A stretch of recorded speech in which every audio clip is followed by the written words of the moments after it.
ذبح کرنے کا شرعی طریقہ یہ ہے کہ عقدہ سے لے کے سینے تک جتنی بھی جگہ ہے، اس ساری جگہ میں سے کسی ایک جگہ پہ چھری چلا کے اس کی 4 رگوں کو کاٹ دیا جائے۔ عقدہ کیا ہے؟ عقدہ جس کو ہم کنڈی بولتے ہیں، اب اس سے نیچے سینے تک پورے کی پوری گردن، اب اس میں 4 رگوں کا کاٹنا ضروری ہے۔ 4 رگوں میں سے 3 رگیں اگر کٹ جائیں تو جانور حلال ہو جاتا ہے۔ اب وہ 4 رگیں کون کون سی ہیں؟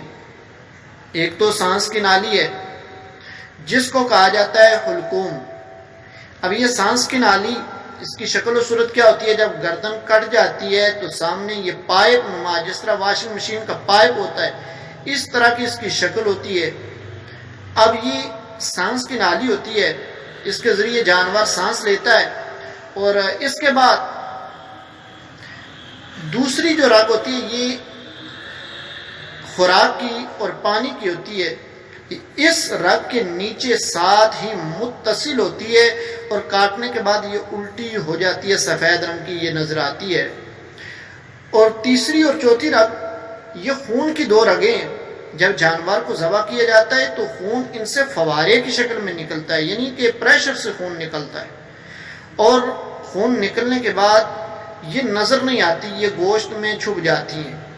اب یہ 4 رگوں کا کاٹنا ضروری ہے۔ 4 رگوں میں سے 3 بھی اگر کٹ جاتی ہیں تو جانور حلال ہو جاتا ہے۔ اب اس کے بعد ہڈی کو کاٹنا، ہڈیوں کو جدا کرنا ان کے جوڑوں سے، اور پھر اس کے بعد حرام مغز کو کاٹنا یہ مکروہ ہے۔ ہمارے ہاں کچھ قصائی حضرات اس چیز پہ بڑا زور دیتے ہیں کہ جا کے حرام مغز کو جب تک وہ کاٹے نہ اس وقت تک جانور کو چھوڑتے نہیں ہیں۔ اب وہ حرام مغز کا کاٹنا یہ مکروہ ہے، یاد رکھیے۔ اب یہ بعض حضرات کو جب منع کیا جائے تو وہ فوراً کہتے ہیں کام پہ لکھا ہوا ہے۔ تو میں آپ کو یہ بھی وضاحت کر دیتا ہوں کہ یہ بخاری شریف میں کتاب الذبائح اور باب النحر والذبح، وہاں پہ حضرت نافع فرماتے ہیں کہ ہمیں حضرت عبداللہ بن عمر نے منع کیا، نہا عن النخی، حرام مغز کاٹنے سے منع کیے۔ یقول، حضرت عبداللہ بن عمر فرمایا کرتے تھے، یقطع ما دون العظم، ہڈی کے علاوہ جو کچھ ہے وہ تم کاٹ دو، ثم یدع حتی یموت، پھر جانور کو چھوڑ دو یہاں تک کہ اس کی روح نکل جائے۔ اور اسی طریقے سے بہار شریعت میں بھی یہ بات لکھی ہوئی ہے کہ اس طرح ذبح کرنا کہ چھری حرام مغز تک پہنچ جائے یا سر کٹ کر جدا ہو جائے، مکروہ ہے۔ اب یہ چیز کہ جب تک حرام مغز کاٹا نہ جائے تو جانور کی روح نہیں نکلتی، یہ بالکل لغو ہے، اس کا شریعت کے ساتھ کوئی تعلق نہیں ہے۔